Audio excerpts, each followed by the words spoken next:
Jangan lengah dan Jangan. harus terus belajar ya. Mm-mm. Karena di era teknologi ini kalian dihadapkan dengan era yang sangat cepat, Mm-mm. gitu ya. Era yang sangat cepat dalam dalam artian perkembangan teknologi itu sendiri, kedua perubahan. Ya. Perubahan consumer behavior itu super ultra cepat, ya. Hati-hati perubahan teknologi.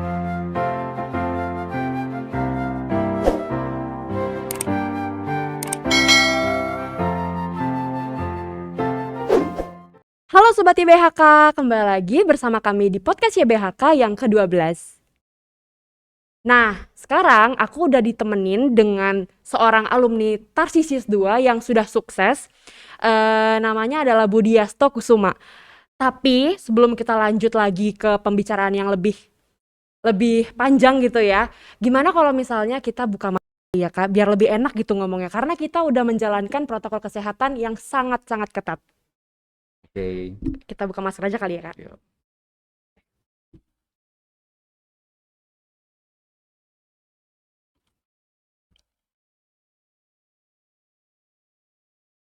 Oke, gini kan lebih lega gitu Iya, ya. betul. Lebih santai ya. Iya.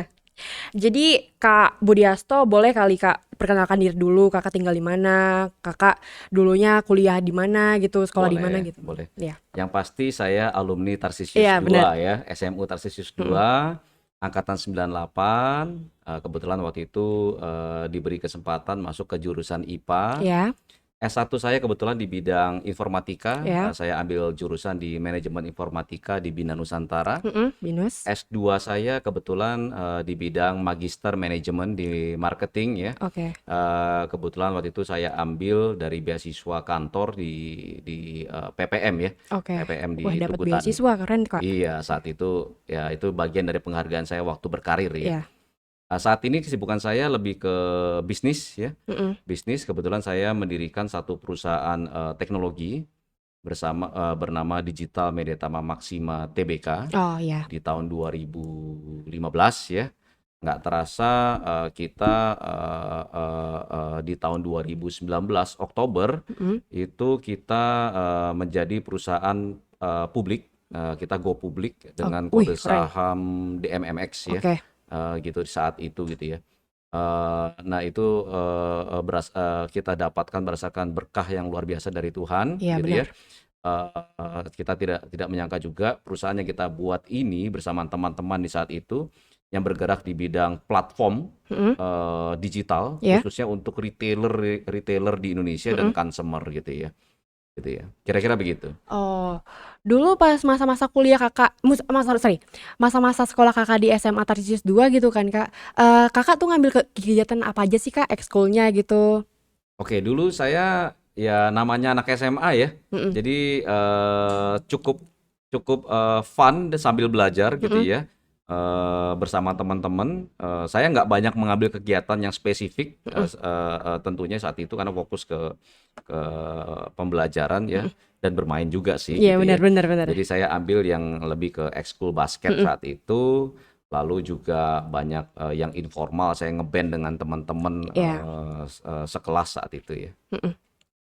Eh, Kalau boleh tahu nih, bisnis Kakak tuh sebenarnya mengarah kemana sih Kak? Oke, jadi bisnis saya ini lebih ke bisnis teknologi Mm-mm. gitu ya. Saya membuat sebuah platform ya, Mm-mm. pengelolaan konten untuk teman-teman di retail. Oke. Ya, karena saat ini kan kita sudah masuk ke era digital ya. Jadi retail juga dipaksa untuk mengikuti perkembangan zaman masuk ke era digital. Jadi kalau tahu, Laura tahu di belakang kasir ya, Iya. itu di belakang kasir Indomart atau Alfamart atau minimarket yang lain-lain ya, Iya. itu kan banyak layar sekarang ya, Iya benar. banyak layar digital. Mm-mm. Lalu di fast food restoran seperti KFC, McDonald's itu Email juga di ya. belakang banyak layar digital, Mm. menu-menu digital. Itu saat ini mayoritas sudah menggunakan platform yang saya buat, gitu ya, Oke oke. yang terkoneksi dengan cloud ya. Oke. Jadi mereka untuk merubah konten spesifik store by store Mm-mm. itu cukup menggunakan platform ini. Jadi let's say contoh seperti minimarket ya, sekarang total kayak banyak ya, sudah puluhan ribu ya. Mm-mm. Indomart sudah 20.000 hampir ya. Di Alfamart sudah 17.000. Kalau mengelola konten promosi di satu dua toko mungkin mudah ya. Tapi kalau sudah bicara puluhan ribu, butuh platform yang powerful. Mm-mm. Butuh platform yang bisa reliable, memastikan konten yang di-deliver di toko itu sesuai dengan promosi yang akan disampaikan. Ya. Iya. Dan kelebihan dari teknologi digital selain simple, mudah, cepat, dan bisa di-custom sesuai dengan kebutuhan masing-masing outlet yang menggunakan platform ini. Oke. Contoh misalnya ya, minimarket di area sekolah. Mm-mm. Tentunya promosinya harusnya berbeda dengan minimarket di area perkantoran, Iya benar. gitu ya. Restoran contohnya. Menu di breakfast Mm-mm. tentunya akan berbeda dengan menu di lunch. Iya. Dengan dinner juga beda lagi Iya beda lagi. Iya benar. pertarungannya gitu. Menu lunch di dekat sekolah dengan menu lunch di dekat kantor tentunya harusnya berbeda. Berbeda. Mm-mm. Ya, bayangkan kalau kamu menjadi seorang marketer dengan kompleksitas konten yang seperti itu, Mm-mm. dengan puluhan ribu outlet, ya, tanpa menggunakan teknologi, rasa-rasanya akan sangat sulit untuk mengikuti perubahan perilaku konsumen di market, Iya. gitu ya. Nah itu yang awal DMMX itu, saya singkat DMMX ya, Mm-mm. buat platform tersebut. Nah seiring berjalannya waktu kita juga bikin lagi platform untuk segmen pasar di warung. Iya. Waktu itu kita buatkan satu platform aplikasi. Dengan aplikasi ini warung bisa menerima insentif digital dari brand-brand, Baik. gitu ya. Kedua juga warung bisa berjualan produk digital menggunakan aplikasi ini, Mm-mm. gitu ya. Sekarang bahkan kita sudah berkolaborasi strategis dengan si Cepat Logistik, gitu ya. Kita bisa menghadirkan produk-produk fisikal di platform ini Mm-mm. untuk dijual ke warung, gitu ya. Mm-mm. Warung-warung bisa berbelanja dengan mudah produk digital maupun fisikal. Iya. Nah di 1,5 tahun terakhir kita juga kembangkan lagi ke engagement platform. Karena Oke. yang namanya promosi itu butuh konten, Mm-mm. gitu ya. Butuh Iya. konten yang menarik, konten yang kuat, konten yang bisa engage konsumennya. Iya. Makanya di DMX sendiri di 1,5 tahun terakhir kita banyak investasi di bidang konten. Iya. Salah satu yang mungkin Laura tahu itu adalah kita berinvestasi menjadi pemegang saham di Bumi Langit. Bumi Ya, Langit. Bumi Langit. Oke. Bumi Langit itu pemegang intellectual property Oke. untuk 1.400 superhero asli Indonesia. Wow. Ya, seperti kalau kamu tahu Wow. Gundala gitu ya. Iya, iya, iya. Dari movie kan ya. Si Mm-mm. Buta dari Gua Hantu mungkin tahu ya. Keren banget. Terus ada Sri Asih yang nanti dibintangi oleh Pevita Pierce tahun depan akan launching gitu ya. Oke. Lalu ada Virgo and Sparkling yang cukup tenar di webtoon Mm-mm. gitu ya. Nah, itu juga akan difilmkan, akan dibintangi oleh Zara Adisti. Oh, Ya, oke. kita juga akan launching serial Tira ya. Tira nanti di Disney Plus, pasti udah punya akun Disney Plus Tahu. dong. Mm-mm. Nah, kita juga akan bikin serial superhero Tira. Iya. Itu kompatriotnya Godam, Superman of Indonesia gitu ya. Oke. Nanti akan dibintangi oleh Mas Ciko gitu, Wah. ya, gitu ya. Chico Jericho, Kak. Iya, Oh, betul gitu ya. Nah, itu yang nantinya akan menjadi penguat Mm-mm. untuk promosi juga nggak cuma di consumer tapi di retail. Oke. Nah, case tadinya very simple. Contohnya seperti ini. Kalau kamu datang ke kasir sebuah minimarket gitu, dibandingkan kamu melihat basic advertisement, iklan misalkan satu produk minuman gitu ya, dengan dibandingkan waktu kamu mengantri di kasir tersebut, tiba-tiba muka kamu berubah jadi Gundala misalnya. Kamu kira-kira kamu akan melihat iklannya nggak? Melihat kan? Karena ada gamification di sana. Iya. Nah, itu yang kita mau deliver di level retail. Iya, benar. Jadi konten ini kita akan manfaatkan ke games, ke digital comics, sampai ke engagement melalui konten-konten di outlet. Kira-kira Oke. begitu ya bisnisnya. Oke. Kalau boleh tahu nih, Kak, kenapa sih Kakak milih digital gitu? Kenapa milih pekerjaan yang menujunya tuh lebih ke digital gitu? Alasannya tuh kenapa, Kak? Iya. Digital itu kenapa saya masuk ke digital? Pertama memang background studi saya kan di informatika Iya. ya. Kedua dulu memang saya lihat teknologi ini satu hal yang menarik, awalnya seperti itu. Iya.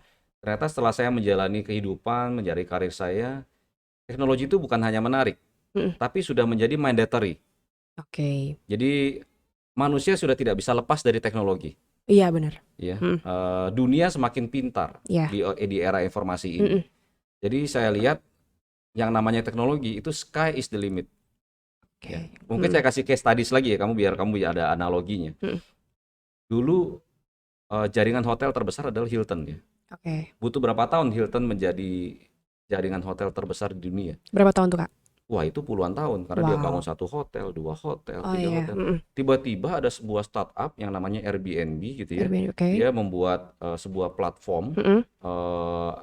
apa namanya sharing platform yang mengelola sharing room gitu ya Iya, untuk disewakan seperti hotel. oke. Sekarang secara network dan secara net worth Mm-mm. itu mungkin Airbnb sudah jauh lebih besar daripada Hilton gitu ya. Oh, Dalam waktu yang sangat singkat. kira-kira berapa lama tuh, Kak? Ya, few years, paling di bawah 5 tahun ya. Wow, Itu dalam waktu yang sangat singkat. Itu bisa singkat banget. terjadi hanya di era teknologi, di era digital, Oke. menggunakan platform. Mm-mm. Let's say contoh seperti Gojek. Kamu mungkin udah tahu Bluebird ya. Bluebird udah tahu Bluebird taksi. dari foundernya sampai sekarang itu dia bangun taksi, itu butuh Mm-mm. berapa puluh tahun menjadi taksi terbesar di Indonesia. Berapa tahun? Gojek cuma berapa tahun, Oh gitu ya. iya, iya, iya. Bahkan uniknya lagi, Gojek itu adalah perusahaan ride hailing, perusahaan transportasi Mm-mm. seperti taksi gitu ya, yang tidak punya aset satu kendaraan pun, gitu ya. Oh, Dia menciptakan platform. Nah, mm-mm. itu yang bisa terjadi di era digital, makanya sangat menarik. Digital itu kalau boleh secara singkat kita bisa bilang sky is the limit, Oh, gitu ya.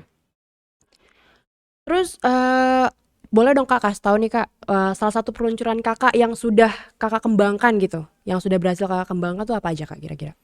Ya, tadi mungkin saya udah jelaskan beberapa ya. Mm-mm. Salah satunya yang kita mulai waktu itu dengan platform pengelolaan konten berbasis cloud, Mm-mm. gitu ya. Yang kita membantu teman-teman di retail. Mm-mm. Dulu teman-teman retail tuh karena kebetulan saya sempat berkarir di beberapa retail ya. Mm-mm. Dan kebetulan founder company ini juga backgroundnya rata-rata dari industri retail Mm-mm. saat itu. Kita digaungkan, ayo go digital, gitu ya. Mm-mm. Go digital itu sangat mudah disebutkan, tapi tidak semudah itu untuk diimplementasikan. Mm-mm. Karena tidak semua orang punya know-how, tidak semua company punya infrastructure Mm-mm. gitu ya, yang bisa mengikuti perkembangan teknologi dengan cepat gitu ya.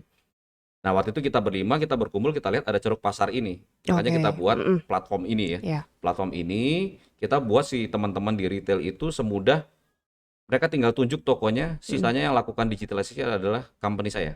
Nah, Oke. di Digital Media Tama Mm-mm. Maxima ini. Ini teman. Jadi kalau kalau membayangkan layar di belakang kasir tadi, Mm-mm. itu kalau klien kami ya, let's say contoh Indomart atau Alfamart gitu ya, dia tinggal tunjuk outletnya, kami yang menyediakan layarnya, Mm-mm. enclosure-nya, kita yang pasang, kita yang melakukan instalasi platform yang kita buat, Iya. kita bikinkan custom report sesuai dengan kebutuhan dari retailer itu sendiri, Mm-mm. connectivity kami yang sediakan, ya, Benar. operasional kami yang operate, Oke. troubleshooting kami yang handle, ada Wow. rusak kami ganti baru, same price di 34 kota. Nah, Wow. kayak gitu. Itu Oke, itu oke, itu oke, oke. seconvenient itu yang kita buat menggunakan digitalisasi yang kita buat di Mm. sini. Gitu ya. Nah, kedua tadi yang warung tadi ya, sama yang konten Oh gitu iya ya. konten. Jadi secara satu ekosistem, kita menjadi ekosistem yang sangat fokus di bidang retail, consumer, dan kita perkuat dengan engagement melalui konten. Mm-mm. Kira-kira begitu. Susah nggak sih Kak? Apa namanya pekerjaan Kakak ini? Bisa dibilang susah nggak Jadi sih? gini, kalau menurut saya bukan susah ya, menantang ya, Oh, ya menantang, oke. menantang gitu ya. Karena eh, menurut saya di seluruh industri itu semuanya butuh fokus ya, Mm-mm. butuh fokus, butuh fokus dan butuh vision yang kamu bisa melihat perkembangan apa yang akan terjadi di beberapa tahun ke depan Mm-mm. gitu ya. Jadi baru kamu bisa melihat problem apa yang muncul. Jadi kita buat problem solver yang tepat untuk target Mm-mm. industri kita itu sendiri gitu ya. Nah, memang menurut saya juga namanya bisnis itu tidak ada yang mudah. Mm-mm. Kalau yang bilang bisnis itu mudah, itu 99% biasanya bohong gitu Ya. ya. Yang ya pinjaman online lah, Iya. kalau nggak money game lah kayak Mm-mm. gitu-gitu ya. Tapi kalau kita kita tahu target market kita fokus di sana, kita menghadirkan solusi-solusi yang sesuai dengan target market kita, saya rasa kesempatan di Indonesia ini, apalagi Indonesia ya, Mm-mm. itu sangat amat luas sekali, terutama di era digital. Mm-mm. Indonesia itu dapat privilege yang sangat banyak. Kenapa? Kita bisa nyontek di negara lain. Kenapa? Biasanya kita ketinggalan 1 atau 2 tahun, Iya. gitu ya. Mm-mm. Jadi kalau kamu lihat besar di negara lain, let's say contoh ya, eh, Gojek. Mm-mm. Gojek itu sebenarnya dia dulu lihat dari perkembangan Uber di Jerman, di US, gitu ya. Oke. Dia coba aplikasikan yang sesuai dengan behavior di konsumen Mm-mm. Indonesia, gitu ya. Dan menjadi besar sekali. Bahkan pemain luar nggak bisa masuk, Uber pun tutup, Mm-mm. gitu ya. nggak bisa bersaing karena dia ada masuk ke pasar Indonesia duluan, Mm, walaupun dia pakai strategi ATM, mm, amati, tiru, dan modifikasi ya. ya dari situ. Bahkan si pemilik konsep awalnya pun nggak bisa bersaing di Indonesia, Wow. gitu ya. Iya. Sampai ke level itu, gitu ya. Terus kakak, menurut kakak nih apa sih kalau misalnya nih aku pengen jadi kakak juga nih gitu kan? Apa sih yang harus aku persiapkan gitu? Mungkin anak-anak yang lain juga mungkin ada yang Ya. pengen gitu kan? Apa sih kakak? Nah, kalau saya selalu ngobrol sama adik-adik gitu ya, Mm-mm. sama teman-teman yang lebih muda gitu ya. Jangan lengah dan Jangan. harus terus belajar ya. Mm-mm. Karena di era teknologi ini kalian dihadapkan dengan era yang sangat cepat Mm-mm. gitu ya. Era yang sangat cepat dalam artian perkembangan teknologi itu sendiri, kedua perubahan. Ya. Perubahan consumer behavior itu super ultra cepat ya. Hati-hati, perubahan teknologi itu bisa disruptif kepada industri-industri konvensional juga dengan sangat cepat. Mm-mm.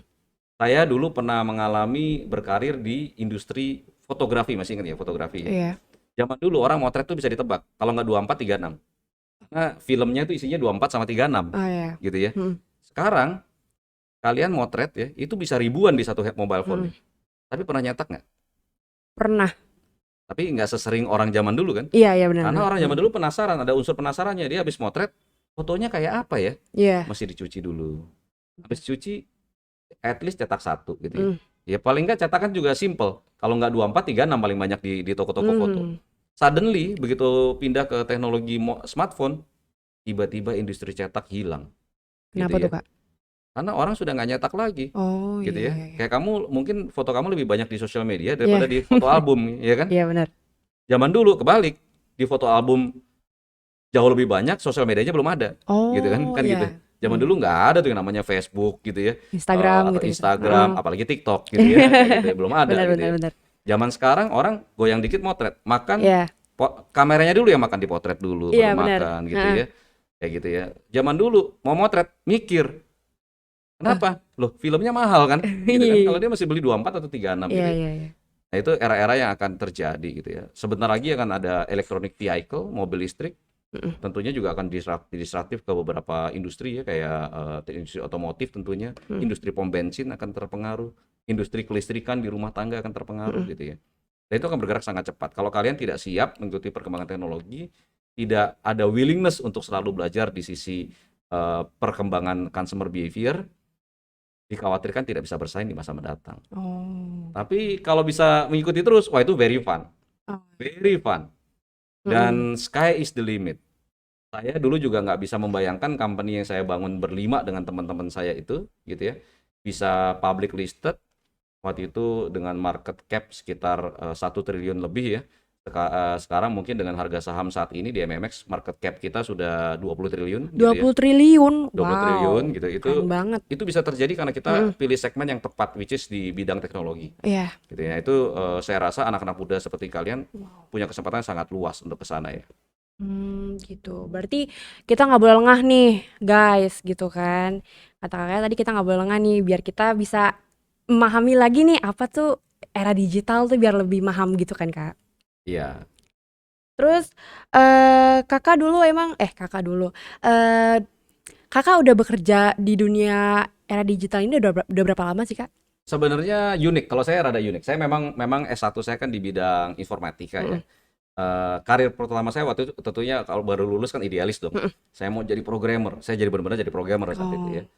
Tapi setelah saya merenung sebagai programmer, ini unique story-nya ya. Merenung sebagai programmer, menarik. Programmer saya sangat suka dengan dunia programming gitu ya. Mm-mm. Bikin sebuah application, solution. Cuma saya lihat-lihat, kok saya kalau ketemu komputer terus ini rasa-rasanya kesempatannya akan lebih luas kalau saya ketemu orang, gitu ya. Iya. Karena kalau ketemu orang tentunya kesempatan lebih luas gitu ya. Saya ketemu kamu, mungkin saya bisa tawarin solusi yang saya punya, kamu mungkin bisa jualan Iya. solusi saya gitu. Mm-mm. Atau kamu juga punya solusi, kamu bisa tawarin saya bisa jualin solusi kamu Iya. gitu ya. Makanya waktu itu saya memutuskan cukup cukup movement cukup drastis saat itu. Saya melamar waktu itu sebagai marketer, Mm-mm. sebagai marketing di marketing division. Tapi dengan background saya sebagai informatik, jadi saya bawa know-how saya di sisi digital saat itu. Saya menjadi marketing waktu itu. Marketing pertama kali saya dulu marketing di bidang kamera digital nih, gitu ya, kamera digital. Sampai hari ini pun saya masih pegang bisnis tersebut ya Mm-mm. di MMX gitu ya, karena saya cukup suka dengan dunia fotografi di digital gitu ya. Nah, nggak terasa karir membawa saya ke retail gitu ya, Oh. retail. Waktu itu kamu mungkin tahu zaman dulu itu masih ada Fuji Image Plaza gitu ya, Mm-mm. M Photo Studio. Nah, saya marketing di dua company itu. Nah, lalu ada 7-Eleven kalau ingat ya. Mm-mm. 7-Eleven itu saya sempat handle dari toko pertama ya sampai toko ke 160-an kalau nggak salah ya. Ya sayangnya dia udah tutup Mm-mm. ya. Karir terakhir saya di Kawan Lama Group, saya handle handle holding marketing waktu itu Mm-mm. di apa namanya? Kamu tahu Esatware, Informa ya, Toys Tahu. Kingdom gitu Mm-mm. ya, Chatime, Mm-mm.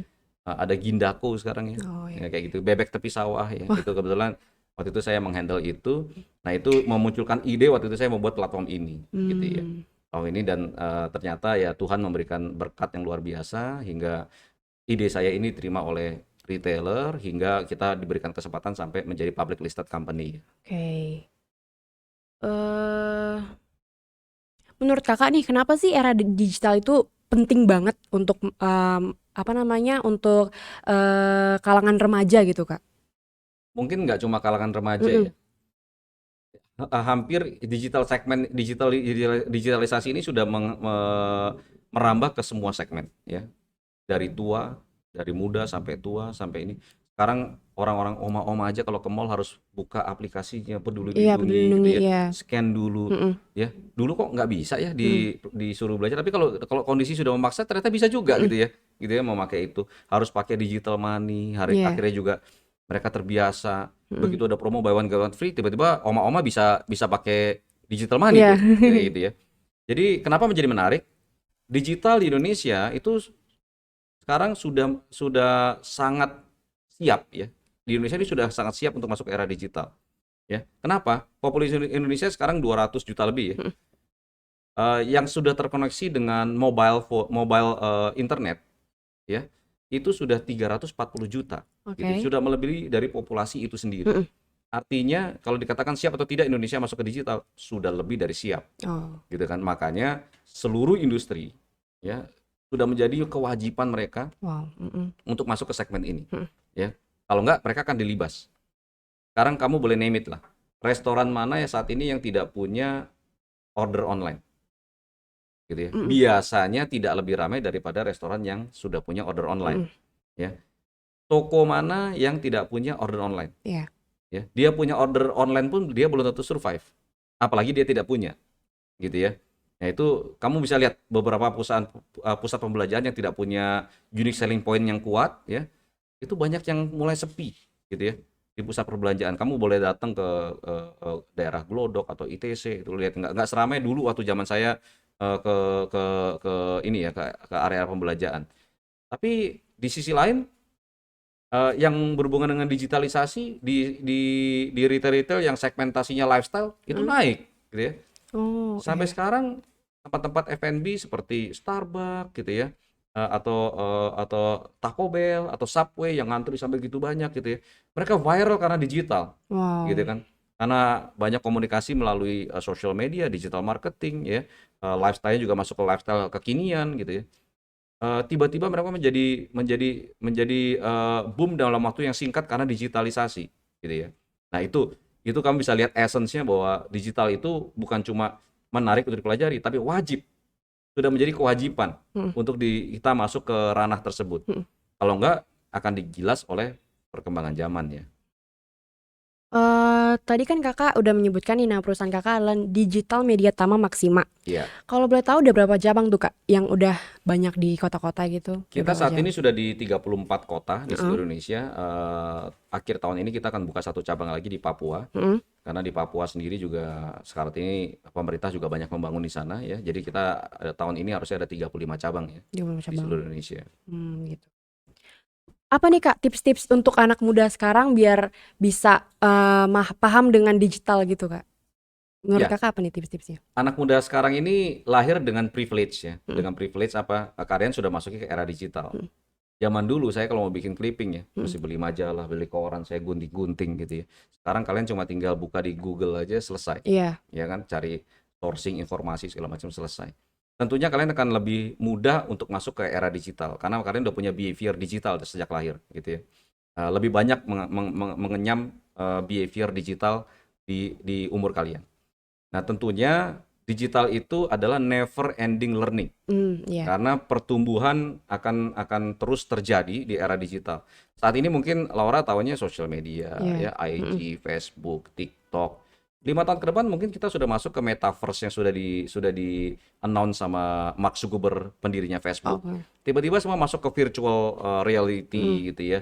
Mau mau ke sekolah mungkin di rumah aja cuma investasi kacamata virtual kalian sudah seperti sekolah Mhm. atau traveling ke tempat lain atau meeting dengan beberapa klien. Sekarang meeting by Zoom sudah sangat populer karena COVID ya, Mhm. gitu ya. Menjadi behavior baru gitu ya. Nah, jadi kunci sukses masuk di digital adalah never ending learning. Never ending learning. Iya, Oke. dan jangan pernah berhenti karena berhenti berarti kalian mundur Iya. gitu ya. Mhm. Karena Bener kalian banget. berlari pun kalian belum tentu menang gitu Mhm. ya. Apalagi kalian berhenti gitu ya. Oke. Menurut Kakak, konten ini tuh sebenarnya berguna gitu nggak sih, Kak? Atau kayak cuma berguna tapi cuma untuk sesaat atau kayak untuk berkepanjangan gitu? Ya tentunya kalau apa namanya berbicara tentang obrolan seperti ini kan Mhm. obrolan yang lebih positif Mhm. ya mengenai industri, mengenai digitalisasi akan memberikan wawasan yang lebih luas buat teman-teman ya. Iya. Cuma ya saran saya ya kalau bisa persistensinya akan dijaga untuk bisa dilanjutkan ke masa mendatang ya, Oh gitu. gitu ya. Banyak kok alumni Tarsi 2 yang hebat-hebat gitu Iya. ya, yang bisa memberikan ini ya, know-how yang luar biasa buat Iya. adik-adik gitu ya. Oke, pertanyaan terakhir nih, Kak. Mhm. Kakak tuh menurut Kakak nih ya di bidang pendidikan itu Kakak ikut, apa ya, ikut, bekerja sama gitu nggak sih, Kak? Atau cuma untuk di pemasaran pemasaran Oh, doang? oke. Mhm. Oke, kalau di pendidikan memang, saya ada sedikit involvement ya, Mhm. walaupun belum banyak ya. Era pendidikan ini juga unik ya, banyak, Mhm. platform yang bergerak di bidang pendidikan yang cukup cukup sukses ya, seperti Ruang Guru, Kelas.com gitu ya. Nah, itu juga cukup masif ya. Mhm. Nah, dari kami kebetulan di era Covid ini, pemerintah menggalangkan, prakerja. Jadi ada beberapa training-training online ya yang dilakukan. Kita akan masuk ke era prakerja ini menggunakan konten-kontennya yang kami punya gitu ya. Jadi kita udah buat satu kelas online ya, kelas online yang bekerja sama dengan prakerja itu mengenai bagaimana meng-create konten bersama teman-teman di Bumi Langit gitu Mmm. ya. Itu akan di-launching di Desember nanti ya di kelas prakerja yang terintegrasi dengan program pemerintah gitu ya. Oke. Salah satunya itu gitu ya. Nah, kedua kita juga ada rencana untuk memberikan kelas online di bidang gaming. Loh, kok gaming Oh, masuk ke kelas online sih gitu ya. kok bisa, Kak? Nah, sekarang gaming itu sudah masuk ke e-sport yang diakui Mmm. oleh KONI Mhm. ya. Kebetulan saya lagi bangun klaster untuk konten di sisi gaming. Mhm. Nah, saya lagi membuat kurikulum gamer profesional untuk Indonesia yang nantinya akan kita masukkan ke program pemerintah di prakerja juga di dunia gamer. Mmm. Karena gamer ini jangan dianggap main-main loh, ini industrinya itu triliunan gitu ya. Di Indonesia sudah triliunan, bahkan sudah menyumbang PDB, pendapatan domestik bruto yang luar biasa untuk pemerintah gitu ya. Nah itu dua yang kita sudah masuk di dunia pendidikan ya. Oke. Ya tentunya DMMX selalu open terutama untuk alumni Tarsi 2 ya. Mhm. Kalau mau mampir-mampir ke kantor silakan contact anytime gitu ya. Kita ngobrol gitu ya. Oh gitu.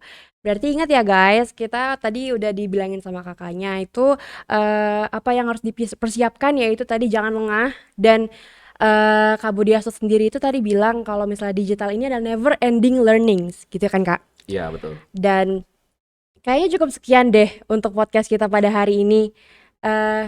Jadi ini bisa kasih motivasi untuk anak-anak, YBHK dan juga anak Tarsius 2. Iya. Motivasi dari saya adalah jangan pernah takut bermimpi ya, karena mimpi itu nggak bayar gitu Mhm. ya. Kalau mimpi aja takut gimana kalian mau jadi orang yang sukses gitu Mmm. ya. Jadi satu itu, kedua, mimpi aja nggak cukup, butuh execution ya, butuh execution, butuh target yang kalian set up supaya kalian bisa mencapai mimpi tersebut Mhm. gitu ya. Ya, nothing is impossible gitu ya. Kalau kalian mau bermimpi, mau berusaha dan persisten dalam mengeksekusi mimpi-mimpi kalian itu. Oh Ya. gitu. Oke deh, sekarang saatnya kita menutup podcast kita hari ini dan sampai jumpa lagi di podcast selanjutnya. Bye. Thank you.